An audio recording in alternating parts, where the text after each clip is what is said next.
ಶಾಸಕರ ಮನೆಯ ಹತ್ತಿರದಲ್ಲೇ ಕಳ್ಳತನ ನಡೆದಿರುವ ಘಟನೆ ವಿಜಯಪುರ ಜಿಲ್ಲೆಯ ಮುದ್ದೇಬಿಹಾಳ ಪಟ್ಟಣದಲ್ಲಿ ನಡೆದಿದೆ.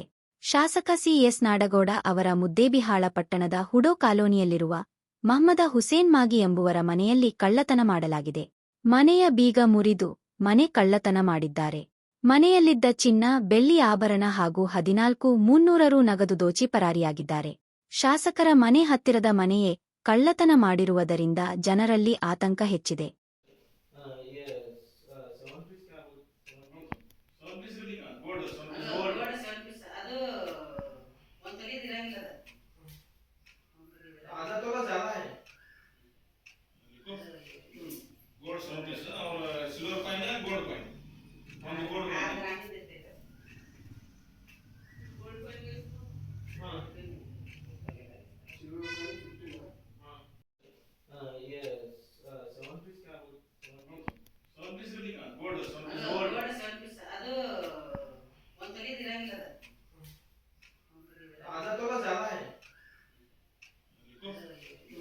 गोल्ड 7 पीस और सिल्वर कॉइन है, गोल्ड कॉइन, 1 गोल्ड